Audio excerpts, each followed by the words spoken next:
रचित की बात सुनकर अंगद ने उसकी तरफ देखा और बोला, वो लड़की साबी की सेक्रेटरी है, जन्नत नाम है उसका। शायद मुस्लिम हो, तुम्हारे माँ बाप मान जाएंगे। अरे कोई चक्कर ही नहीं, जब बेटा कामयाब हो और 30 के ऊपर हो जाए तो। घर वाले कहते हैं बेटा किसी भी अपनी पसंद की लड़की से शादी कर लो, बस शादी कर लो। असल में उन्हें पता है ना कि मैं ऐसी वैसी लड़की को पसंद थोड़ी करूँगा। रचित बोला। अंगद हाथों से बहुत कोप का इशारा करते हुए बोला, घर जाकर बात करूँगा, बाकी उसका कोई है या नहीं ये नहीं कह सकता यार। दुआ करो उसका भी कोई ना हो, फिर हाँ तो मैं खुद ही करा लूँगा उससे, फिर तुम लोग भी तो हेल्प करोगे ना। रचित बोला, तुम्हें वो एक ही नज़र में पसंद आ गई, जहाँ तक मुझे याद है कि तुम उससे पहली बार मिल रहे हो। अंगद बोला, हाँ मिला तो आज हूँ, लेकिन बात कई बार हुई है फ़ोन पर, तुम्हारे कहने पर। 1-2 बार उसे फ़ोन किया था ना, बस उसकी आवाज़ से ही प्यार हो गया था। आज देखा तो शादी का फैसला कर लिया। रचित बोला। उधर जन्नत की नज़रें अंगद पर टिक गई थी, वो साबी के पीछे ही पड़ गई। हाय हैंडसम, कितने हैंडसम हैं जीजा जी, आप मेरा उल्लू तो नहीं बना रही हैं ना, पर आप दोनों की जोड़ी बहुत ही खूबसूरत है। हाय दीदी, मैंने इतने हैंडसम बंदे से बात की। मैडम आप बुरा तो नहीं मानेंगी, मुझे भी ऐसा एक ले दो। इनका भाई है क्या पता नहीं, पर हाँ वो जो पाल है ना, वो भी भाई जैसा ही है। वो चलेगा? साबी ने पाल की तरफ इशारा किया। नहीं, ये ज़्यादा ही गोलू है, ये तो जीजा जी के पैरों जैसा भी नहीं है। हाँ एक वो उनके पास बैठा है, वो थोड़ा है मेरे टाइप का। जन्नत ने रचित को देखकर कहा। रचित भी उसे ही देख रहा था। वो? हाँ वो वकील है, उम्र तुमसे कुछ ज़्यादा है, अंगद का क्लासमेट है। तुम 23 साल की हो ना, वो 30 का है, चलेगा? मैडम वकील है, हैंडसम है, उम्र में इतना फ़र्क तो चलता है। जन्नत बोली। फंक्शन इसी तरह चल रहा था, तभी पाल आया। सर वो अमेरिका से डेलीगेट पहुंचने वाले हैं, मीटिंग में आधा घंटा रह गया है। अंगद ने साबी को मैसेज किया, मेरी ज़रूरी मीटिंग है, मैं जा रहा हूँ, एंजॉय। ओके, साबी ने रिप्लाई में सैड इमो भेज दिया। फिर पाल ने सीईओ अनुज से अंगद के जाने के बारे में कहा तो सीईओ उन्हें गेट तक छोड़ने आया। अंगद ने चलते चलते एक बार नज़रें उठाकर साबी की तरफ देखा, फिर बाहर चला गया। साबी को अब सारा फंक्शन फीका लगने लगा। वो कुछ देर बैठी, फिर जन्नत से बोली, जन्नत मैं जा रही हूँ। मैडम आपको तो प्राइज़ भी मिलना है। जन्नत बोली, तू लेकर रख लेना, मेरी तबीयत कुछ ठीक नहीं है, मैं चलती हूँ। साबी भी उठकर निकल गई। लक्ष्य की नज़र उस पर थी। उसे जाने क्यों अब साबी को छोड़कर कोमल को चुनने का अपना फैसला गलत लगने लगा। वो सोच रहा था कि साबी इतनी सुंदर है, हर लड़का उसे पाना चाहता है, और वो मेरी गर्लफ्रेंड थी। अगर वो मेरे साथ होती तो सब मुझसे जलते। कोमल ने देखा कि लक्ष्य की नज़रें साबी पर जमी हुई है, तो उसने लक्ष्य का हाथ पकड़ते हुए कहा, लक्ष्य मुझे चक्कर आ रहा है, चलो चले। कोमल की बात सुनकर लक्ष्य वर्तमान में लौट आया और कोमल से बोला, कोई और दिक्कत तो नहीं? अगर कहो तो तुम्हें हॉस्पिटल ले चलता हूँ। नहीं, आप मुझे पापा के पास छोड़ दीजिए, कोमल ने मासूमियत से कहा। ऐसे कैसे तुम्हें यहाँ? चलो तुम्हें घर छोड़ देता हूँ। लक्ष्य को उसकी फिक्र थी, क्योंकि इसकी ऐसी हालत लक्ष्य की जान बचाते हुए हुई थी। उसे वो बात कैसे भूल सकती है जब वो 12वीं में था। उसने कोमल को कहकर साबी को बात करने के लिए झील पर बुलाया था, लेकिन साबी की जगह कोमल ही आई थी, ये बताने की साबी नहीं आएगी। तब वो वहीं झील के पास बैठने लगा था कि उसका पैर फिसल गया और वो झील में गिर गया। कोमल ने बिना सोचे समझे पानी में छलांग लगा दिया और उसे बचा लिया। इस वजह से वो खुद 2 महीने हॉस्पिटल में रही। डॉक्टर ने बताया कि अंदर पानी भरने के कारण इसका दिल कमज़ोर हो गया है और अब ये कोई भी सदमा बर्दाश्त नहीं कर सकती। उस वक्त लक्ष्य ने कोमल से वादा किया था कि वो साबी को छोड़कर कोमल से शादी करेगा। फिर उसने साबी से रिश्ता तोड़ दिया और कोमल के साथ ऑस्ट्रेलिया चला गया। पर जब से इसने साबी को दोबारा देखा है, इसका दिल बहकने लगा है। शुक्र है कोमल समय पर आ गई। कोमल को बिठाकर उसने कार स्टार्ट कर दी। साबी ने टाइम देखा, अभी 5 बजे थे। उसने सोचा कि वो नानी के घर हो आती है। सो वो नानी के घर चली गई। नानी उसे मिलकर बहुत ही खुश हुई। उन्होंने साबी को मिलते ही पूछा, सब ठीक है ना? तेरी और अंगद की लड़ाई तो नहीं हुई जो तू इतनी तैयार होकर मुझे मिलने आई है? नहीं नानी, हमारी लड़ाई नहीं हुई। वो तो हमारी कंपनी ने अपनी एनिवर्सरी मनाई थी। फंक्शन तो देर तक चलना था। मैं बीच से उठकर आ गई। आपको मिस कर रही थी। आपको मैं क्या लड़ाकी लगती हूँ? साबी बोली, नहीं बेटा, पति पत्नी में अक्सर छोटी सी बात में अनबन हो जाती है। तेरे गुस्से का कारण मुझे तेरे लिए डर लगा रहता है। वैसे तुम दोनों में अंगद ज़्यादा समझदार हैं। अगर कभी किसी बात पर लड़ाई हो भी जाए तो उसे छोड़कर मत आना, बैठकर बात क्लियर करना। नानी बोली। साबी बोली, अच्छा मेरी प्यारी रानी, मैं इतने दिन बाद आई हूँ और आप ये क्या लेकर बैठ गई? मुझे भूख लगी है, कुछ खाने को दो। नानी ने उसी वक्त मीना को आवाज़ लगाकर कुछ खाने के लिए लाने को कहा। मीना भी भाग कर ले आई। वो साबी को देखती ही बोली, कैसी हो दीदी, और हमारे जीजा मालिक कैसे हैं? आपके साथ अच्छे हैं ना वो? हाँ मीना, सब ठीक है और ये तो बहुत ही अच्छे हैं, साबी बोली। करीब 7 बजे अंगद घर पहुंचा। उसने लिविंग रूम में देखा, फिर ऊपर कमरे में देखा। उसने सोचा साबी उस रूम में होगी। तभी आंटी पानी लेकर आई। सर, मैडम नहीं आई आपके साथ क्या? साबी आई नहीं। अंगद सोचने लगा कि उसने तो 5 बजे मैसेज कर दिया था कि वो जा रही है, फिर वो आई क्यों नहीं अभी तक? उसने साबी का नंबर मिलाया। फ़ोन बजता रहा पर साबी ने उठाया नहीं। तब उसने जन्नत को फ़ोन किया। हेलो जन्नत, साबी कहाँ है? मैं उसका हस्बैंड बोल रहा हूँ। नमस्ते सर जी। वो मैडम तो आपके जाते ही चली गई थी, जन्नत बोली। अंगद का दिल घबरा गया। अंगद, साबी, अगर साबी उस वक्त आई थी तो कहाँ गई? वहाँ तो कोमल और लक्ष्य भी थे। किसी ने कुछ नहीं, ऐसा कुछ नहीं हो सकता। वो कार लेकर ढूंढने निकल पड़ा। उसने बाहर कार निकाली तो सामने कैमरा देखकर उसे कुछ याद आया। उसने अपने माथे पर हाथ मारा और फ़ोन निकालकर फंक्शन वाले हॉल के पास ही सीसीटीवी फुटेज देखने लगा। उसने देखा कि साबी की कार चौक की लाइट्स से लेफ्ट को मुड़ी थी। इनका घर लेफ्ट में ही पड़ता था। फिर घर पहुंची क्यों नहीं? उसने आगे देखा, तब उसे पता चला कि वो जिस रास्ते मुड़ी वो रास्ता नानी के घर की तरफ जाता है। उसने कार स्टार्ट की और नानी के घर चल दिया। उसे खुद पर गुस्सा आ रहा था। उसे साबी के प्यार ने इतना बुद्धू बना दिया कि उसके दिमाग में एक बार को भी ये ख्याल नहीं आया कि वो नानी के घर होगी और कभी ये दुनिया की बड़े बड़े गैंगस्टर्स को ढूंढ निकालता था। कुछ ही देर में वो नानी के घर पहुंच गया। उसने देखा कि साबी की कार बाहर खड़ी थी। वो अंदर आया तो नानी लिविंग रूम में बैठी थी। अंगद को देखकर खुश हो गई। आ गए बेटा? हाँ, साबी आ गई तो खुद भी आ गए। इतने दिन हो गए नानी का हाल नहीं पूछा। नानी ने मजाक में कहा, नहीं नानी, ऐसी बात नहीं है, काम से फुर्सत ही नहीं मिलती। अंगद बोला, बैठो बेटा। फिर नानी अपनी बातें करने लगी। नानी ने पहले ही ताना मार दिया, वो अब साबी के बारे में पूछ भी नहीं सकता। तभी नानी को मिलने कोई आ गया। मौके का फ़ायदा उठाकर अंगद साबी को देखने उसके कमरे में गया। उसने देखा वो आराम से सो रही थी। अंगद उसके पास बैठ गया। उसके चेहरे पर आए बालों को पीछे किया और सोचने लगा, मेरी जान निकल गई थी और ये आराम से सो रही हैं। मेरी साबी कितनी सुंदर है। वो बैठा उसे देख रहा था। उसने उसके माथे से उंगली घुमाकर आँखों को नापा। फिर वो साबी के होठों पर उंगली घुमाने लगा। उससे रहा नहीं गया। वो साबी के होठों को चूमने लगा। साबी की एकदम आँख खुल गई। उसने अंगद की खुशबू से उसे पहचान लिया और उसके गले में अपनी बाहें डाल दी। अंगद को इसके ना मिलने से जो घबराहट हुई थी उसे याद करके अंगद उसे और चूमने लगा।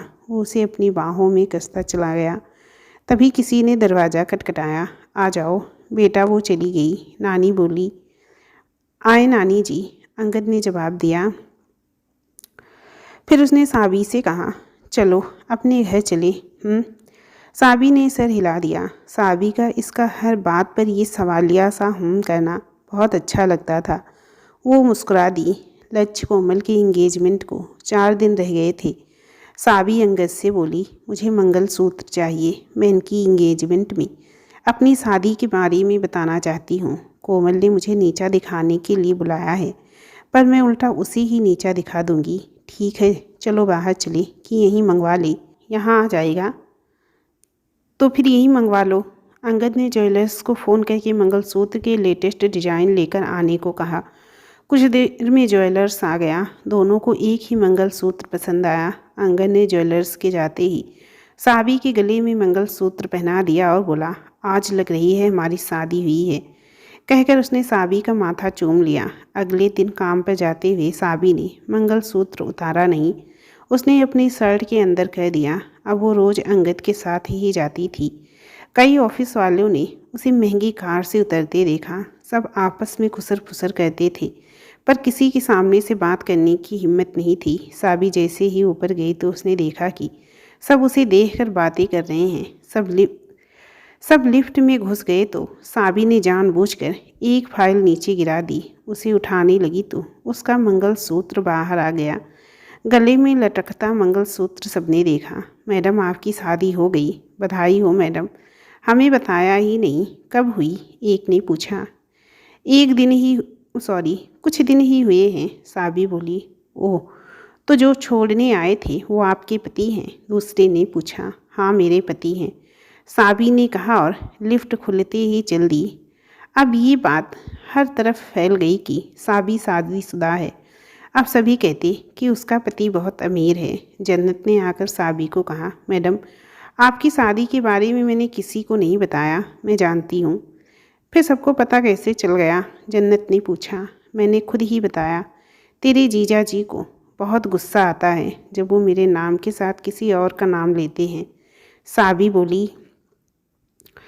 तभी उसके फ़ोन पर मैसेज आया, आज बेचारे पौधों को पानी नहीं देना क्या? मैं कब से वेट कर रहा हूँ। ओह, कहकर साबी पौधों को पानी देने लगी। फिर उसने सामने बिल्डिंग को देखकर हाथ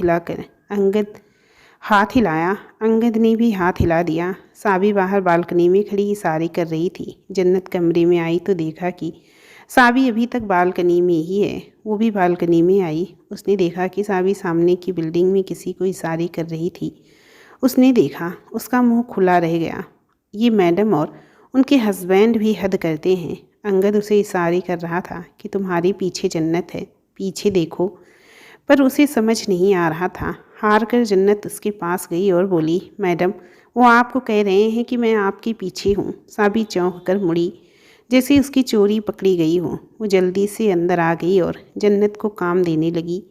अंगद हंसता हुआ अपनी सीट पर आकर बैठ गया। रचित उसके पास आया और बोला, मेरा काम हुआ? कौन सा काम? हाँ हाँ, अपना हो गया, अब किसी से क्या लेना देना। रचित बोला। अरे यार, ध्यान ही नहीं रहा। अंगद बोला। हाँ, तूने फ़ोन किया, मैं पहुंचा, तेरी शादी करवाई। तूने कहा घर पर मत बताना, नहीं बताया।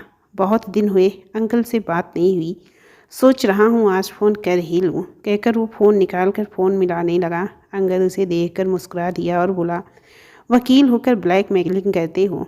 कभी ये सोचा है कि अगर मैं अपनी आई पर आ गया तो ज़िंदगी भर शादी नहीं होगी? तूने मेरी दोस्ती देखी है, मेरी दुश्मनी नहीं। अरे यार, मैंने कब ब्लैकमेल किया? मैं तो कह रहा था कि अंकल से बात करके बताऊं कि जो काम आप नहीं कर सकते वो आपके बेटे ने कर दिखाया। कंपनी को फिर से उठा दिया। इतना होनहार बेटा सबको मिले। रचित ने अंगद के कंधे को दबाते हुए कहा। अच्छा ठीक है, अभी बात करता हूँ। कहकर उसने सावी को फ़ोन किया। सावी ने फ़ोन उठा लिया और बोली, क्या बात है मिस्टर बजाज, लगता है जल्दी ही कंपनी डुबो देंगे आप। काम पर ध्यान दीजिए। काम से ही फ़ोन किया है यार, ये रचित पीछे पड़ा है, कहता है जन्नत से बात करा दो। अब दोस्त हैं तो कुछ तो करना ही पड़ेगा। अंगद बोला। ओह, मैं भी आपको बताना भूल गई कि जन्नत भी रचित को पसंद करती है, लेकिन उसे बताना मत, जन्नत खुद ही बता देगी। साबी बोली, यार ये जन्नत मुस्लिम है, नहीं तो वो हिंदू ही है। वो तो उसके पापा के बेस्ट फ्रेंड मुस्लिम थे, उन्होंने इसका नाम रखा था। पहले मुझे भी नहीं मालूम था, तो एक दिन मैंने पूछ ही लिया। साबी ने बताया। ओह, ये बात है। अच्छा, इनकी मीटिंग करा देते हैं, बाकी ये खुद जाने, मैं एड्रेस सेंड कर देता हूँ। कहकर अंगद ने फ़ोन करा दिया। काट दिया। थोड़ी देर बाद अंगद ने उसे एड्रेस सेंड किया। साबी ने जन्नत को बुलाकर सब बता दिया। देखो, अगर बात पक्की हो जाती है तो आंटी को बता देना, कहीं मुझे कुछ ना कहें।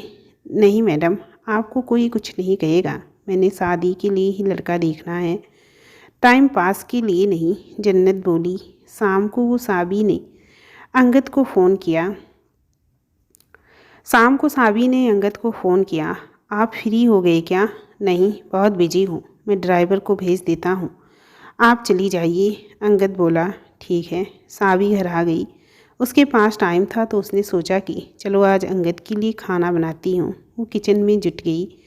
उसने 2 सब्जी, दाल और मीठे में हलवा बनाया। फिर वो लिविंग रूम में अंगद का इंतज़ार करने लगी। वो वेट करते करते सो गई। जब अंगद आया तो उसने देखा कि साबी सोफे पर ही सो रही है। वो साबी को सीधा करने लगा तो साबी उठकर बैठ गई। उसने देखा कि अंगद आ गया है। वो उठकर बैठ गई। उसने टाइम देखा, 9 बज गए थे। अंगद ने सोफे पर बैठकर उसे अपनी बाहों में लेकर बोला, सॉरी, वो अमेरिका का प्रोजेक्ट है, सो काम थोड़ा ज़्यादा है, कुछ दिन की बात है, फिर सब सेट हो जाएगा, कहकर उसने साबी के माथे पर किस कर दी। मैं समझ सकती हूँ, हाथ मुँह धो लीजिए, आज मैंने आपकी पसंद की डिशेस बनाई हैं। साबी बोली, अच्छा चलो, बहुत भूख लगी है, कहकर अंगद उसे लेकर डाइनिंग की तरफ चल दिया। वो कोमल की सगाई तक फ्री हो जाएंगी? साबी ने पूछा। नहीं, लेकिन तुम चिंता ना करो, तुम चली जाना, मैं बाद में आ जाऊंगा, अंगद ने वादा करते हुए कहा। अंगद हाथ धोने वॉशरूम आया तो उसने किसी को फ़ोन किया। हेलो मिस्टर गुप्ता, आपको एक काम कहा था, अब तक पूरा नहीं हुआ। मैं तो रोज़ न्यूज़पेपर देख देख कर थक गया। जी सर, आप चिंता मत कीजिए, असल में बहुत ही चालाक है, हर काम बड़ी सावधानी से कर रहा है, कोई लूप होल मिल ही नहीं रहा, लगता है मुझे ही कुछ करना पड़ेगा, कहकर अंगद ने फ़ोन बंद कर दिया। 2 दिन बाद साबी को सुबह से बारी बारी कोमल, लक्ष्य, दादी और उसके पापा के फ़ोन आ रहे थे। वो उसे कोमल की सगाई में आने के लिए बुला रहे थे। वो नहीं चाहते थे कि कोमल नाराज़ हो। साबी बोली, मैं ज़रूर आऊँगी। साबी को सब पता था कि कोमल सिर्फ उसे जलाने के लिए बुला रही है, लेकिन मज़ा तो तब आएगा जब पासा पलटेगा और जलाने वाला खुद जल जल मरेगा। सोचते ही साबी मुस्कुरा दी। अंगद आज पहले से भी ज़्यादा बिजी था। उन्होंने आज प्रोजेक्ट को अंजाम देना था, पर उसने साबी से वादा किया था कि वो ज़रूर आएगा। तो शाम को साबी तैयार होकर चली गई। वो बहुत ही प्यारी लग रही थी। उसने बहुत ही प्यारा हल्के पीले और आसमानी रंग का लहंगा पहन रखा था। जब वो अंदर आई तो सबकी निगाहें उसकी तरफ मुड़ गई। उसने बड़ी तहजीब से सबको नमस्ते कहा। कोमल और लक्ष्य आगे स्टेज पर खड़े थे। कोमल ने देखा कि लक्ष्य की नज़रें साबी पर ही टिक गई तो वो उन सब को छोड़कर साबी के पास भागी। दीदी आ गई आप, मुझे पता था आप ज़रूर आएंगी, आपने मुझे माफ़ कर दिया ना, आप कह देंगी कि आपने मुझे माफ़ कर दिया, तभी मैं लक्ष्य से शादी करूँगी। अच्छा, और अगर मैंने ना कर दी तो? उन्होंने आंखें बड़ी बड़ी करते हुए पूछा। आप ऐसा क्यों कर रहे हो? कोमल बोली। रहने दो कोमल, तुम इससे माफ़ी क्यों मांग रही हो? ये इस लायक ही नहीं है, तुमने कुछ गलत नहीं किया है जो तुम इससे माफ़ी मांगो, लक्ष्य ने कहा। नहीं लक्ष्य जी, मैं नहीं चाहती कि दीदी सारी उम्र ये सोचें कि मैंने आपको इनसे छीना। मैं इनकी नाराज़गी नहीं झेल सकती, दीदी मुझे माफ़ कर दो, कोमल बोली। वो चाहती थी कि लक्ष्य कहे कि उसने साबी को कोमल के लिए छोड़ा है, इससे कोमल को सुकून मिलेगा। कोमल बस करो, मैंने इसे पहले ही छोड़ दिया था, फिर मैंने तुमसे दोस्ती की थी, मुझे इससे प्यार नहीं था। वो तो ये स्कूल में खुद को बहुत सुंदर समझती थी और लड़कों को दिखाना था, इसीलिए इसे गर्लफ्रेंड बनाया, पर ये पीछे ही पड़ गई। मुझे जब एहसास हुआ कि मुझे इससे प्यार नहीं है तो मैंने इसे छोड़ दिया, क्योंकि मुझे मेरा सच्चा प्यार यानी कि तुम मिल गई थी। लक्ष्य को कल का साबी का लड़कों से हंस हंस के बात करना याद आ रहा था तो उसने जलन के मारी ये सब कहा। सब लोग साबी की तरफ अब भी देख रहे थे, पर अब उनके देखने का नज़रिया बदल गया। सबको कोमल बेचारी और साबी खराब लगने लगी। बेचारी अपनी सगाई में ही उससे माफ़ी मांग रही है और वो देखो कैसे कर रही है कि नहीं माफ़ करती। इसकी तो बेचारी की गलती भी नहीं है, वहाँ खड़ी कोमल की मम्मी की सहेली ने कहा। उसके कहते ही उसके साथ वाली भी उसकी हाँ में हाँ मिलाने लगी। साबी ने उन आंटी की तरफ देखा, फिर कोमल से बोली, कोमल, किस किस बात के लिए माफ़ करूं मैं तुम्हें? वो जो बचपन में तुमने अपनी अलमारी में आग लगाकर मेरा नाम दिया था उसके लिए, या फिर जब तुमने लकी को झूले से गिरा दिया, इसका इल्ज़ाम मुझ पर लगाने के लिए किस किस बात की माफ़ी मांगोगी तुम? मैंने तुम्हें अपनी फ्रेंड समझा। मेरी मम्मी ने तरस खा कर तुम्हारी मम्मी को पापा की कंपनी में लगवाया। उन्होंने उल्टा मेरे पापा को ही फंसा लिया। मेरी मम्मी को इतना सताया कि उन्होंने सुसाइड कर लिया। किस किस बात के लिए माफ़ करूं मैं तुम्हें? मुझसे मेरा बचपन, मेरे पापा, मेरी मम्मी, मेरी दादी और फिर लक्ष्य, सब कुछ तुमने छीन लिया, मुझे घर से निकाल दिया। तब तुम्हें ये माफ़ी याद नहीं आई। आज तुम अपनी सगाई के वक्त किस बात की माफ़ी मांग रही हो? बताओ। साबी पागलों की तरह चिल्ला चिल्ला कर रो पड़ी। गुस्से से उसका बुरा हाल था। कोमल सीने पर हाथ रख कर रो रही थी, मानो उसके सीने में दर्द हो रहा हो। लक्ष्य ने उसे गिरने से बचाया और बोला, डॉक्टर, इसे देखिए प्लीज़।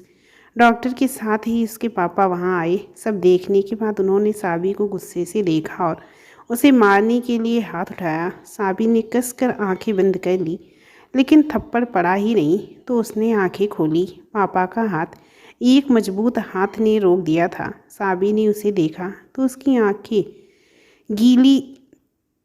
उसकी गीली आंखों से फिर आंसू बह निकले। वो अंगद से लिपट गई। अंगद बोला, आप अपना हाथ अपनी उस बेटी पर उठाते तो उसे कुछ अकल आ जाती। आज के बाद किसी ने साबी को कुछ कहा तो मुझसे बुरा कोई नहीं होगा, कहकर उसने उसके पापा का हाथ नीचे कर दिया। फिर उसने साबी के सर को सहलाते हुए कहा, सॉरी, मैं लेट हो गया। बिजनेस वर्ल्ड में अंगद को कौन नहीं जानता था। उसके साथ पाल और काले कपड़ों में 8-10 बॉडीगार्ड थे। हर तरफ खुसर फुसर होने लगी। हाय, ये अंगद बजाज है। हाय, ये मुझे क्यों नहीं मिला? जितना हैंडसम है उतना ही पैसे वाला। पता है, जैसी हमारी एक कंपनी है, इनकी दुनिया में न जाने कितनी कंपनियां हैं। सब बातें कर रहे थे। लक्ष्य, दादी और कोमल की मम्मी का तो चेहरा देखने लायक था, और सबसे ज़्यादा तो चेहरा कोमल का देखने लायक था। वो अपना बीमारी का नाटक करना भी भूल गई। इन सब में बस उसके पापा ही थे जो साबी के लिए खुश थे। बच्चा अच्छा या बुरा हो, माँ बाप हमेशा उसकी खुशी चाहते हैं। साबी के पापा भी पीछे हो गए। उन्होंने साबी से पूछा, साबी, तुम मिस्टर बजाज को कैसे जानती हो? ये क्या कह रहे हैं? ऐसा लग रहा है जैसे कोई फिल्म चल रही हो। हीरो अंगद और साबी हीरोइन को सारी तरफ से बॉडीगार्ड गोल घेरा बनाकर खड़े थे। साबी अंगद से लिपटी खड़ी थी। अंगद अपने हाथ में रुमाल लिए बड़े प्यार से उसकी आंखें पोंछ रहा था, मानो साबी कांच की बनी हो। उसने साबी के पापा की तरफ देखा और साबी के कुछ कहने से पहले ही उसने उसके गले में पड़ा मंगलसूत्र निकालकर चुन्नी के ऊपर रख दिया। सबकी आंखें खुली की खुली रह गई। कोमल तो उठकर उसके पास ही आ गई देखने। दादी भी आगे आकर बोली, शादी हो गई तेरी? तेरे लिए ऐसा ही चाहिए था। जैसी तू बदतमीज, ऐसा ही ये है। बड़ों से बात करने का ये क्या तरीका है? उसके पापा ने दादी को रोकना चाहा, पर वो अंगद के बारे में जानती नहीं थी, इसीलिए बोल पड़ी, मैं कभी किसी से इस तरह बात नहीं करता, लेकिन जो लोग मेरी पत्नी की इज्जत नहीं करते, मैं भी उन्हें इज्जत नहीं देता। फिर डॉक्टर की तरफ देखकर बोला, डॉक्टर, आपको इसकी बीमारी नहीं मिल रही, आपको मिल भी नहीं सकती। कहकर उसने पाल को इशारा किया। पाल ने कुछ रिपोर्ट्स डॉक्टर को दी। रिपोर्ट्स देखकर डॉक्टर का रंग उड़ गया। लक्ष्य ने पूछा, डॉक्टर, ये किसकी रिपोर्ट है? उसने डॉक्टर से रिपोर्ट पकड़कर देखी तो हैरान होकर वो कभी डॉक्टर को तो कभी कोमल की तरफ देख रहा था। उसने कोमल की तरफ रिपोर्ट फेंकते हुए कहा, कोमल, ये सब क्या है? तुम लोगों ने मुझे झूठ बोला कि तुम्हें हार्ट की प्रॉब्लम है। ये रिपोर्ट तुम्हारी है और टॉप के लैब से करवाई हुई है। ये साफ दिखा रही है कि तुम बिल्कुल ठीक हो। तुमने इतने सालों से मुझे बेवकूफ़ बनाया। तुम्हारी वजह से मैंने साबी से ब्रेकअप किया। आंटी, आप तो ये सब जानती होंगी ना। कोमल का रंग उड़ गया। डॉक्टर को कोमल की माँ ने नाटक करने के लिए कहा था, सो वो पहले ही खिसक गया। अंगद के बॉडीगार्ड पकड़ने के लिए बढ़े, पर अंगद ने रोक दिया कि हमें क्या लेना देना। लक्ष्य अपने पेरेंट्स को लेकर चला गया। कोमल ने बहुत रोका पर वो नहीं रुका। कोमल उसके पीछे भागी, उसकी मम्मी उसके पीछे भागी। अब लोग कोमल उसकी मम्मी को गालियां निकालते हुए बाहर जा रहे थे। तब साबी के पापा ने अनाउंस किया, देखिए, मैं मानता हूँ कि कोमल की इंगेजमेंट सेरेमनी नहीं हो पाई, पर मेरी बड़ी बेटी की शादी मिस्टर अंगद बजाज से होने की खुशी में आप लोग खाना खा कर जाइएगा। साबी बेटा, अपने पापा के लिए तो इतना कर सकती हो ना। अंगद भी साबी को लेकर रुक गया और पापा के पास स्टेज पर जाने लगा तो अचानक से कोमल बोली, दीदी, खुश तो बहुत होंगी आज आप, तुम जीत गई। तुम्हें इतना अच्छा हस्बैंड मिल गया और मेरा होने वाला पति मुझे छोड़ कर चला गया। लेकिन क्या तुमने इन्हें अपने पास्ट के बारे में बताया है? वो कि तुम्हें कॉलेज से क्यों निकाला गया और अमेरिका क्यों जाना पड़ा था? कोमल ने अपना आखिरी पत्ता फेंका। साबी का रंग उड़ गया, वो एकदम पीली पड़ गई और वो अंगद का हाथ छुड़ाकर भाग ली। अंगद और बॉडीगार्ड भी पीछे हो लिए। साबी के पापा भी भागने लगे, लेकिन अंगद ने बॉडीगार्ड को इशारा किया। उन्होंने उसके पापा को वहीं रोक दिया। उसके पापा मुड़े और उन्होंने कोमल को 2 थप्पड़ मारे और बोले, मैंने तुम्हें अपनी बेटी की तरह पाला और तुमने उसके साथ ऐसा किया। मैंने सबको मना किया था कि इसके कॉलेज की बात कोई नहीं छेड़ेगा, और तुम्हें पता भी है ये अंगद बजाज कौन है। अगर वो चाहे तो एक फ़ोन से वो हमारी कंपनी का नामो निशान मिटा सकता है। तुम्हें खुश होना चाहिए कि वो इस घर का दामाद है।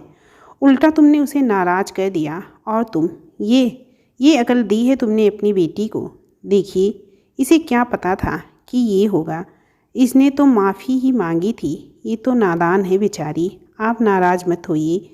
कोमल की मम्मी बोली, दादी ने उन दोनों को घूर कर देखा और उसके पापा को पकड़कर इशारे से अंदर ले गई। सारे लोग अंगद के जाते ही खिसकने लगे थे। अब तो सारा हाल खाली हो गया था। कोमल और उसकी माँ खड़ी अपनी बर्बादी देख रही थी। मम्मी, अब मेरी शादी कैंसिल हो गई, हम क्या करेंगे?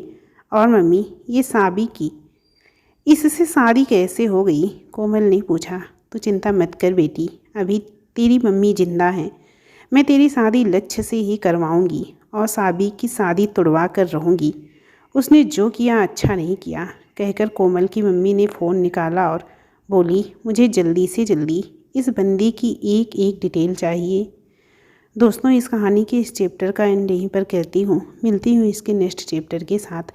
दोस्तों, अगर आप लोगों ने हमारे इस चैनल को सब्सक्राइब नहीं किया है तो प्लीज़ फ्रेंड्स चैनल को सब्सक्राइब करके बेल आइकन को ऑल पर ज़रूर सिलेक्ट कर दें। अगर आप लोग चाहते हैं कि कहानी का कोई भी चैप्टर आपसे ना छूटे तो प्लीज़ चैनल को सब्सक्राइब ज़रूर कर लीजिएगा। आप लोगों को इस कहानी का एक चैप्टर यहीं पर सुनने को मिलेगा, जो कि मैं हर दिन अपलोड करती हूँ। तो अगर चाहते हैं कि कहानी का चैप्टर ना छूटे तो प्लीज़ प्लीज़ प्लीज़ चैनल को सब्सक्राइब करके बेल आइकन को ऑल पर ज़रूर सेलेक्ट करें। चलिए फिर मिलती हूँ नेक्स्ट चैप्टर के साथ। तब तक के लिए नमस्कार।